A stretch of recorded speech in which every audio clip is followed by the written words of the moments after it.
The following presentation is brought to you by the Realm Network.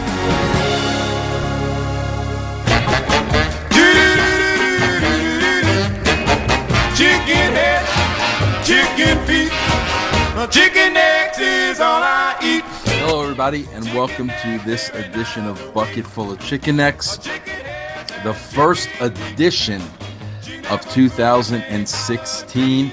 I got a lot of stuff I want to talk about today, but first, as always, I got to take care of housekeeping. First and foremost, I want to talk about kayfabe commentaries, the best shoot DVDs on the market. The latest one came out right before Christmas. It was a 3-hour interview with Vampiro. Actually, I think I'm going to sit down today right after this broadcast and watch that DVD and take specific notes because as I promised, I'm going to watch it. Disco Inferno, Glenn Gilberti's going to watch it, and we're going to do a show just on the Vampiro shoot interviews because this guy has more stories than Mother Goose and Aesop Fables and the Brothers Grimm combined. So we're going to watch the DVD and we're going to try to sort through what's fact and what's fiction because Vamp's got this world that only exists in his mind. So to try to get through it all and figure out, you know, what's real, what's slightly real, what's his imagination is going to be a task. So I think I'm going to, sit down with that DVD right after this show. But kayfabe commentaries have the best shoot DVDs on the market. Anybody who is anybody has done interviews with them. Sean Oliver is a great interviewer. Check their library out, kayfabecommentaries.com. Also, I want to let you know for another month through the month of January, we're running the special $3.95 a month to join the brand for life. That's less than $1 a week. You just have to go to vincerussobrand.com and use the code word brand. Also, I want to tell you, if you go to our site, vincerussobrand.com, you sign up for Amazon Prime. This is a 1-month trial basis for Amazon Prime. You get free movies, you get free music, you get free shipping for an entire month. It doesn't cost you anything. If you try it out for the month and then you don't want to go on from there, you just let them know, and there is no commitment. But for every member of the brand that tries Amazon Prime, we get a referral. And just another way for us to pay our bills. So I appreciate that. Again, just go through vincerussobrand.com, sign up for a free month of Amazon Prime, and we will get a referral for that. All right, there's a lot I want to talk about. I got to get my notes here. First thing I want to talk about, today's a pretty big day. As you all know, I'm an avid baseball fan. Today's a big day in baseball because today there are the selections for the 2016 Hall of Fame. Ken Griffey Jr. is on the ballot for the first time, and he's a shoo-in. The question is whether Ken Griffey Jr. is going to get voted in 100% from the sports writers. That's never been done before. Nobody has gone into the Hall of Fame with 100% of the sports writers on board. That includes Cal Ripken Jr., Joe DiMaggio, Babe Ruth. I mean, you name it. Nobody has gotten every single vote from the sports writers, and they believe that this year Griffey may achieve that. So that's going to be interesting. Another story coming out of this is, the sports writers, as time goes by and time heals all wounds, they seem to be getting a little softer, with those athletes that came out of the steroid era.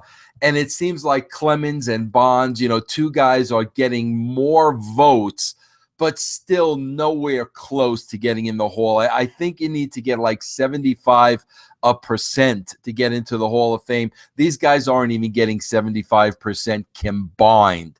But I had a theory with this. At the end of the day, Here's the problem with the steroid era. There's no way in the world of knowing, who was on the juice and who wasn't on the juice and who was taking PEDs and who wasn't. There's no way of knowing. As a matter of fact, there's a couple of guys eligible for the Hall of Fame outside of Clemens and Bonds that there are, question marks next to their names. Mike Piazza, Jeff Bagwell. We really don't know. And basically, the more and more I think about this, and the sad thing is, if the sports writers,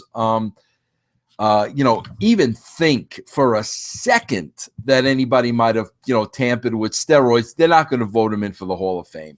And like I said, it's impossible to tell who was and who wasn't.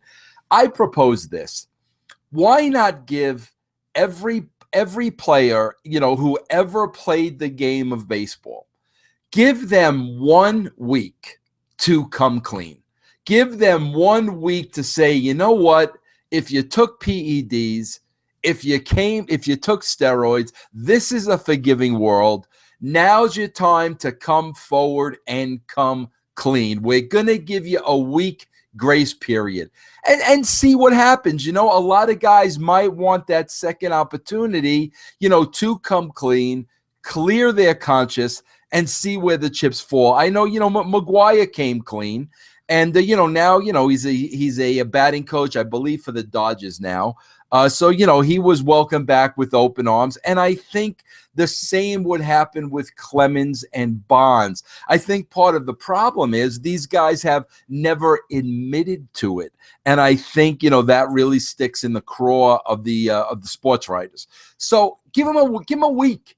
Give them a week. Let's see if these guys come clean. Give them another chance. It's a different time. A lot of time has passed by.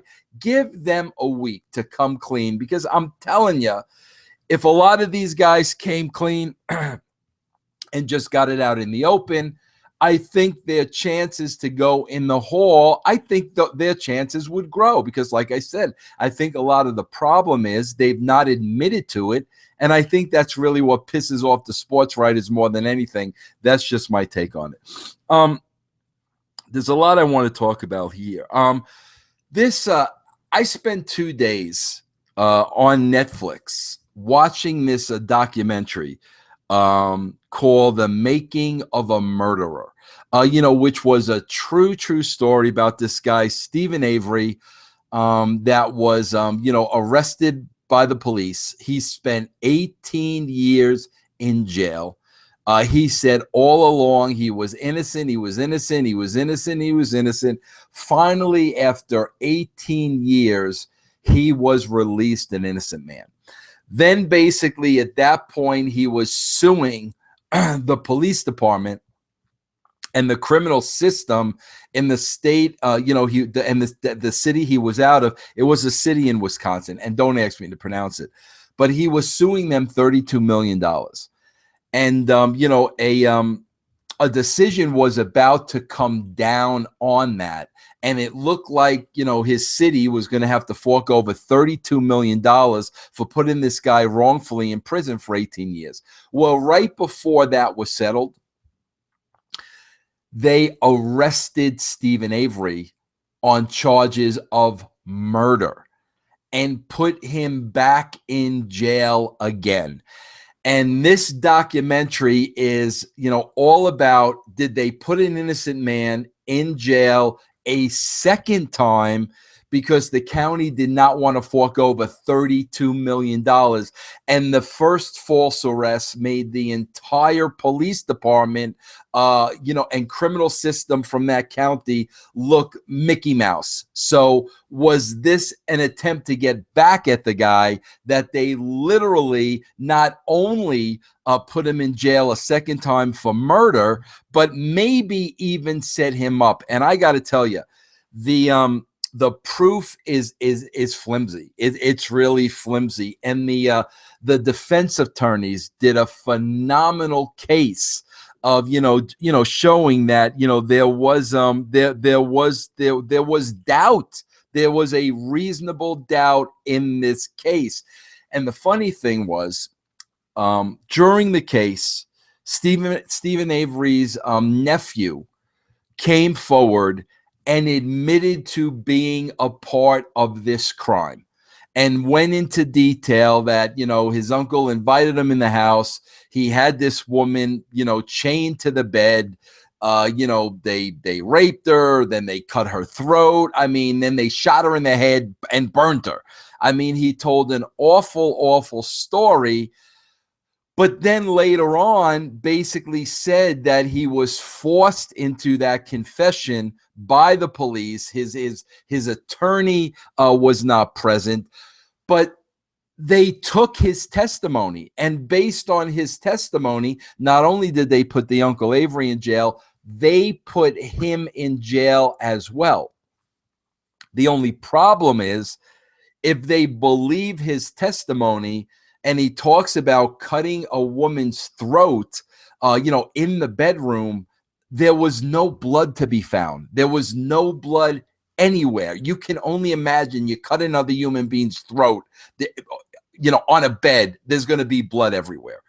There are so many holes in this case, but the important thing is there is no doubt a reasonable cause that this guy is innocent. But he's back in jail. He's serving time in jail. This story is all over the internet, and I believe now that they just signed a petition, and I think they got 90,000 names on the petition to release Stephen Avery. Stephen right now is looking for a retrial. The problem is he's defending himself because he has no money. But I got to tell you, man, you want to talk about just great television, especially when it comes to documentaries. The Making of a Murderer. It's either on Netflix or Hulu. It might be Hulu. I think it's Hulu. But what a phenomenal series. It's 10 one-hour episodes. I literally went through this in 2 nights. And the Jeff Lane, I'm waiting for Jeff to watch this. We're going to talk about this because everybody's talking about this. And, like I said, man, one thing I took away from this, man, I got to tell you, it's scary. Don't ever get on the bad side of the law. Avery was on the bad side of the law, and, it seemed that his family had a history with the law, and there was an issue there. Man, bro, you get on the wrong side of the law. Thank God I've always been on the up and I've not had to worry about that. But I'm telling you, watch this documentary, Making of a Murderer. We're going to start talking more about it, here on the brand. Something I'm very, very, very, very excited about. It's Always Sunny in Philadelphia starts its 11th season tonight on FX. This is one of my favorite shows. Listen, man, you want to talk about character development, storylines, dialogue, acting, everything that the WWE lacks today. Watch It's Always Sunny in Philadelphia. Now, keep in mind, they're going into their 11th season, and usually after 9 seasons, a show is about done. Seinfeld was done in 9. 2 of my other favorite shows, King of Queens, Everybody Loves Raymond, they were all done in 9 seasons. Last year, season 10, I felt was a little lackluster, even though season 10 came out yesterday on Netflix and Hulu. I went back a second time and I watched some of the episodes, and I got to be honest with you, I liked them better than when I watched them the first time. But season 11, that's kind of really stretching it out for a sitcom.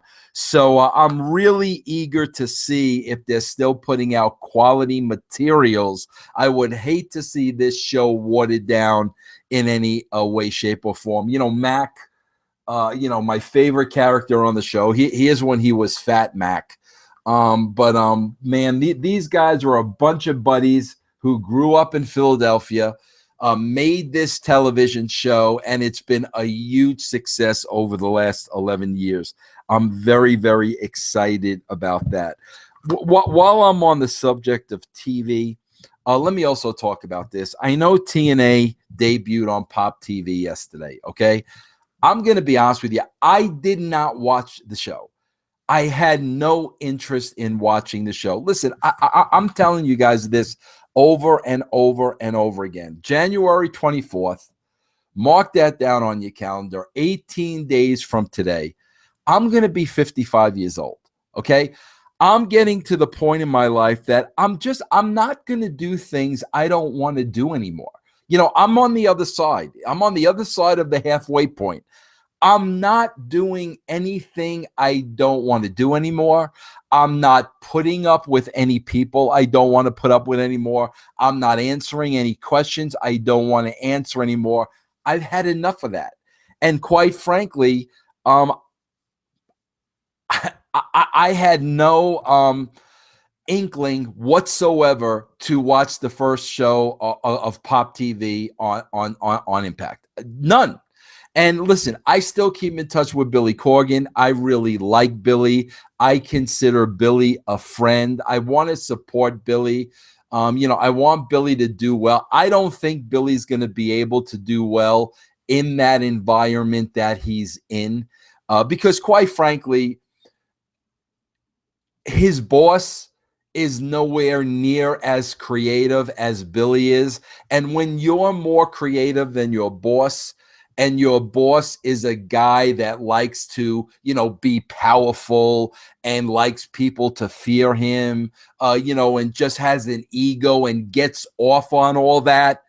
Well, when somebody knows more than that person, it usually doesn't sit well with them. And, I experienced this at TNA when I went back as a consultant. So, I'm talking out of experience. So if Billy were in charge and it was Billy's baby, that would be one thing, but it's not.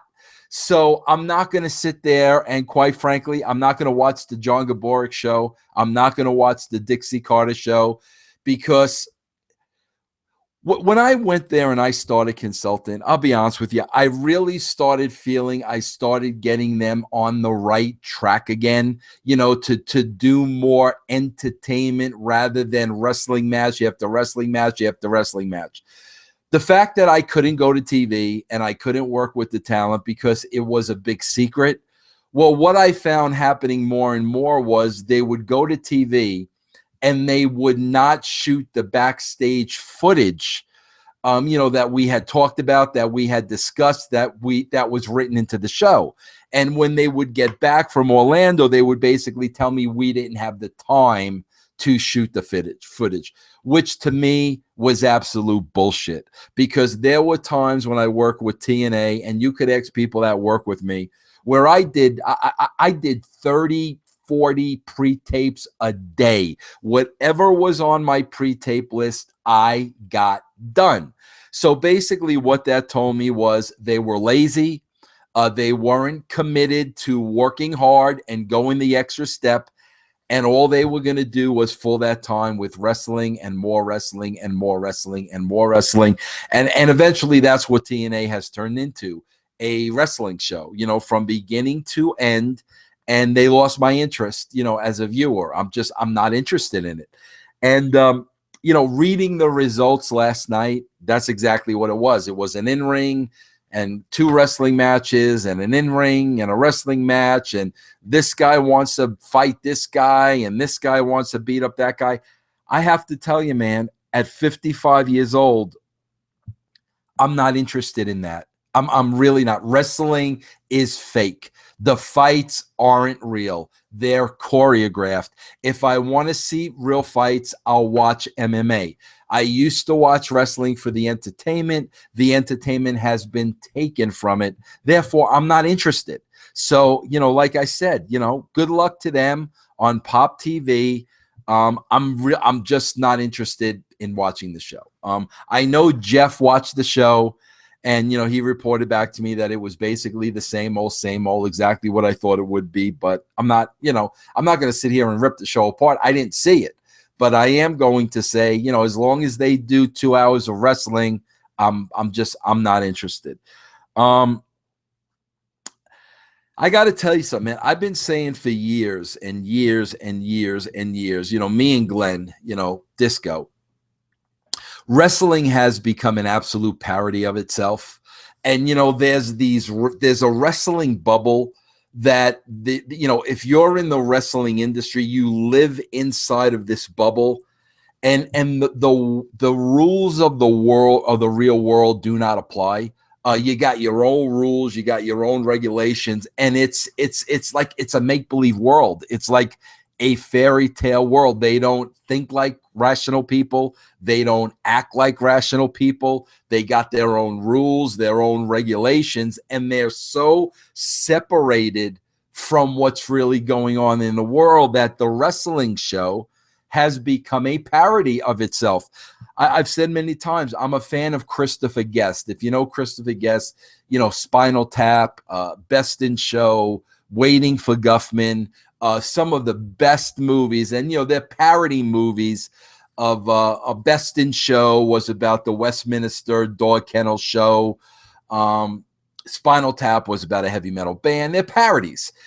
And when I left TNA, me and my son Will, we sat down and literally we wrote a screenplay that was a parody of the wrestling business, and everything that took place in this screenplay really happened.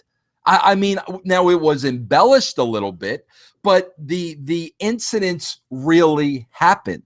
And I'll be honest, me and Will, we wrote this script just for the fun of it, just to give us something to do, just to work on it as a father and son, type of deal. So we wrote this script when I left TNA. It's going on 4 years now that I've been out of TNA.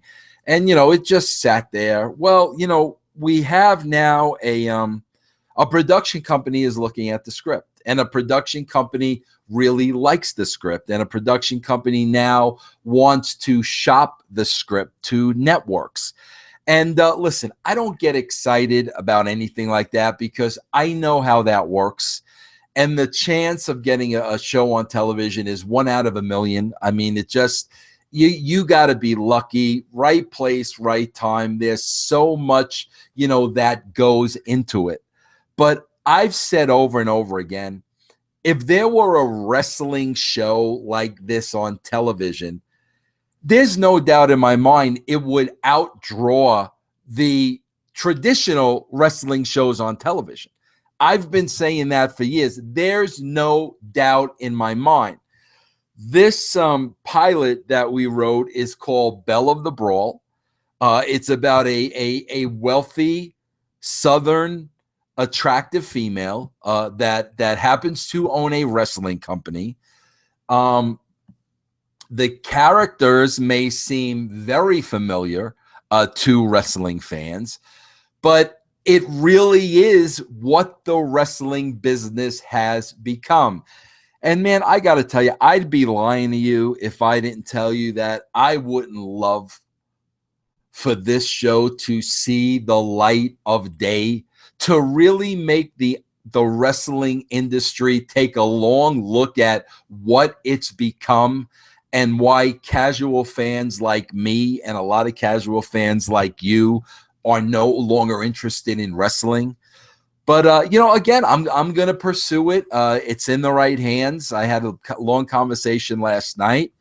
We'll see what happens. I'll keep you posted. Like I said, I'm not expecting anything, but I'd be lying to you if I didn't say I would love it. I mean, I would absolute love for a wrestling show that is a parody of wrestling to actually be on a network and outdraw legitimate wrestling shows, which I know it would do.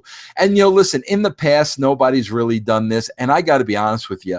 I don't know how you could write a show like this unless you were in the wrestling business, and I happen to be for over 20 years. So I really know what happened, and I really know the characters, and I really know how the politics work. But I'll keep you posted on that. But speaking of politics, let me get to my next thing here. It amazes me, that no matter what I say, I could say anything. It doesn't matter what I say. I could say anything pertaining to anything. With Vince Russo now, what it has turned into is no matter what I say, My words are taken and completely twisted around in order for whoever is reporting on what I said, even though I'm irrelevant. The fact of the matter is, everybody, if I'm irrelevant, which I have no problem whatsoever with being irrelevant, I don't seek attention. If somebody asks me a question, I answer the question. I don't seek attention. I don't seek to be controversial. I seek to be honest. But, people like to take their shots at me. Oh, you're irrelevant. You're trying to stay irrelevant. That's why you did this. Listen, I could give a rat's ass, honestly. Pardon my French, Jesus. If I'm relevant, I'm 55 years old. I don't care. But my point is, if I'm irrelevant, nobody should care what I say. Nobody should be reporting my words when I do an interview, when I say this, when I say that. I do a show every Monday night after Raw on WrestlingInc.com, and we review the show. Now, the headline read that Vince Russo said AJ Styles is not WWE material. That's what the headline read. And anybody who went back and listened to my comments on Wrestling Inc., I clearly, without a shadow of a doubt, said, I love AJ Styles. When I worked with AJ Styles, he was like a son to me. My wife and I even went to church with AJ Styles and his wife, AJ's church. He invited us one Sunday. Then we went out to eat. I spent the better part of a decade with AJ Styles. When you talk about a Christian guy, there is nobody more on the uppity up, believing in his values and believing in the Lord and loving the Lord like AJ Styles. From the first day I met him to the last time I worked with him, I thought the world of AJ. I even had AJ on the Swerve. We had a nice interview. So I made that clear. I am AJ Styles' biggest fan. I know his heart.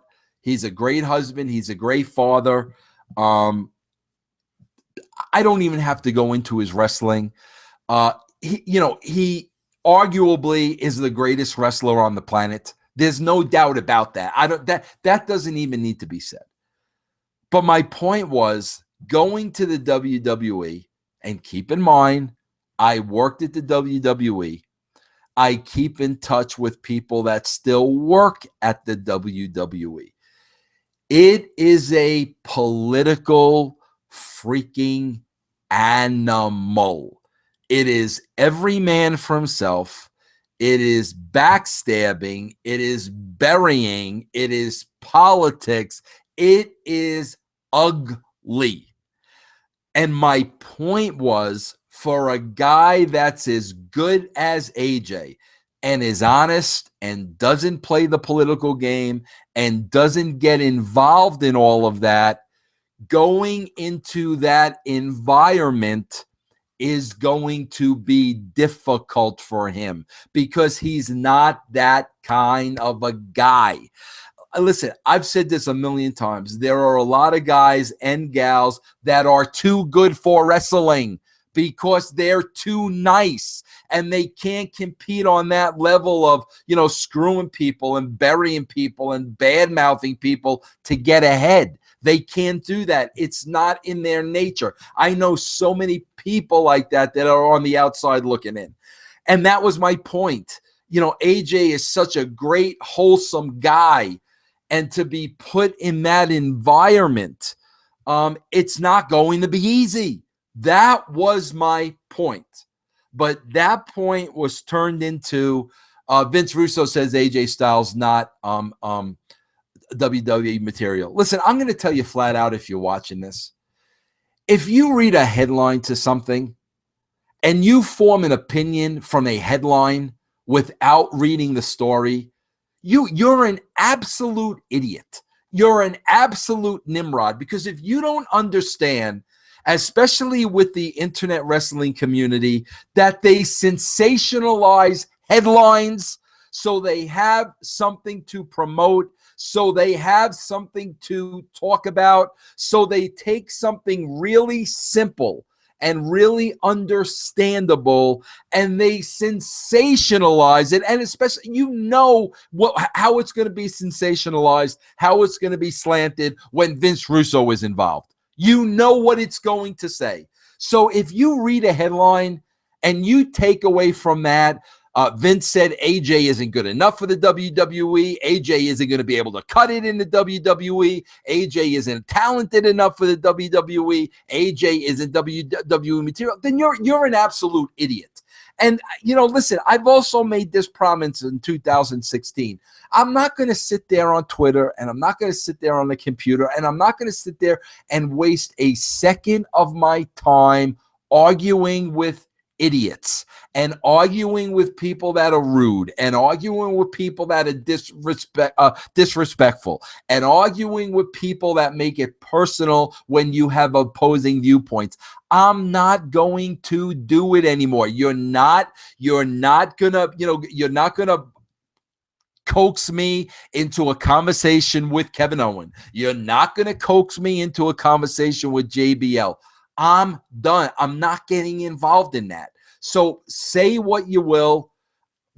Block. I'm not dealing with it. If you really care what Vince Russo has to say, anybody on the brand watching this show, you can come directly here and ask me, and I will tell you. If you disagree with me, no problem, but get it from the horse's mouth. Because if you're gonna, like I said, believe sensational headlines written by people that hope and pray and wish they can one day be in the wrestling business, but they'll never be in the wrestling business, and you just want to believe a sensational headline to get clicks, then I can't help you. You want the truth, you want to understand what I really have to say, you come and you ask me. And also, I just want to, one other note too, to update you. I've not heard from the JBL camp. For a guy that would love to have me on his show, I don't even know how I could contact him about being on his show when he's got me blocked on Twitter. I'm blocked on Twitter. So he says on Facebook, I'd love to have Vince Russo on the show. It's not an invite, but I'd love to have him on the show. Well, JBL, how could I tell you I'd love to do your show if you block me on Twitter? So again, man, take everything I'm telling you with a grain of freaking salt, because at the end of the day, it's all bullshit. It's all smoke and mirrors. It's a make-believe world. And if you want truth, you know where to come for the truth. Speaking of truth, my own son Will is a little upset with me now because I said what I said about the birthday gifts. And listen, that happened. And I don't know what to tell you people. I've gotten in trouble my entire life telling the truth. And I've gotten tired my entire life wearing my emotion on my sleeve. And listen, when it comes to truth, I'm more brutal on myself than anybody else. And if you don't believe me, again, pick up a copy of Forgiven. Pick up a copy of How WCW Killed Vince Russo. You don't even have to buy one. See if you can find one in the library. Whatever you have to do, you can read my own words and read how critical I am about myself, the mistakes I made, the things I wish I would get a do-over, but I can't. So I'm honest to a fault, not only to others, but to myself as well. So, my own son, Will, he's upset with me. But at the end of the day, it's kind of like, why is he upset? Well, he's upset because I told the truth. That's why he's upset. I came on here. I told the truth. I felt during the holidays, he put himself before his own parents. I'm sorry. I feel that's a very selfish thing to do. And I called him out on it. So now he's upset with me. Now it's something that I have to deal with, but it just goes to show to you, I'm going to tell you what I feel, and I'm going to tell you what I think, and people are going to get hurt along the way. But I also say this to you, if they get hurt along the way, they got a forum to come on here and talk to me about it. They got a forum to come on here and have a conversation with me about it. Everybody is welcome on this show. I don't care who you are. Everybody is welcome on this show. But the problem is that people that say things about me don't want to come on this show and say it to me. So, like, in that case, I don't know what it is that I'm supposed to do. But anyway, Will's upset with me. We talked the other day. I don't think it's going to be an issue. But listen, I'm going to be honest with you. January 24th is my birthday. He wants to make right. He's got 18 days to make right. Let's see if he's got 18 days to make right. I already gave you the list. I already told you the things that I want that are not expensive by any means. Monkeys 1967, I think you could find on eBay for $4. Do you have to go through the trouble of going to eBay and ordering it? Yes, you do. Quite frankly, raising my son and putting my son through college, I think I'm worth the $4 and the going through eBay. That's my opinion. If he doesn't think so, I guess we'll find out. All right, listen, I'm going to tell you, so I'm going to give you my album of the week. And I'm going to tell you why I'm giving you this album, because I'm going to tie it into another story. And you're going to think I'm absolutely lame showing you this album. But I love this album, and I love this album from the day it came out, probably 1981. 81, 91, 2001, 2011, 35. Oh my God. 81, 91, 2001, 2011, 35 years ago, this album came out. That is freaking insane to me.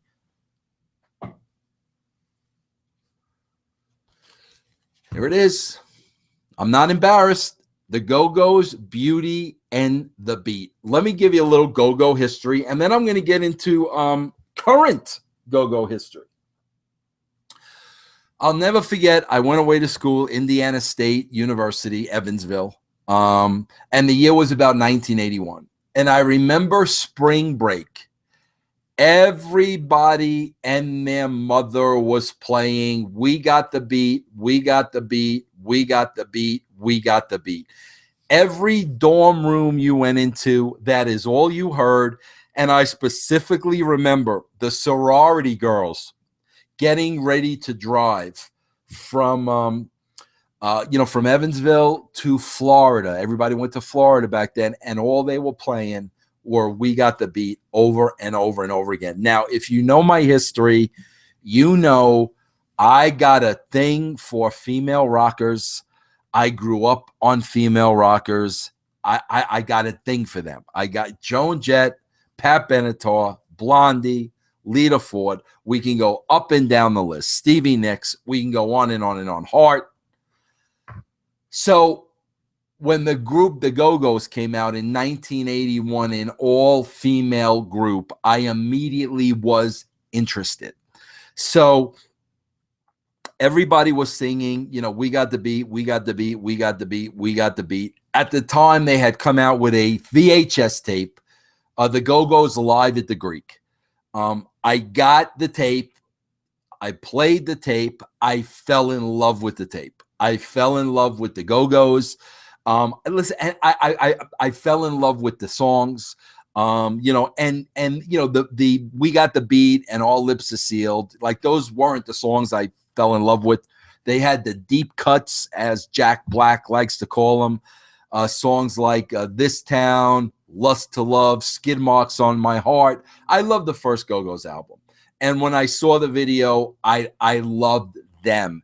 It was chicks, young chicks, attractive chicks, good-looking chicks with an attitude, and they own the world. So, I immediately became a fan of the Go-Go's. Well, believe it or not, and it's a sad story, but the Go-Go's literally only came up with 2 albums after this. And quite frankly, the third album, Talk Show, may have been the best album. And, there were differences in the group, egos, everything that a band goes through. The Go-Go's broke up.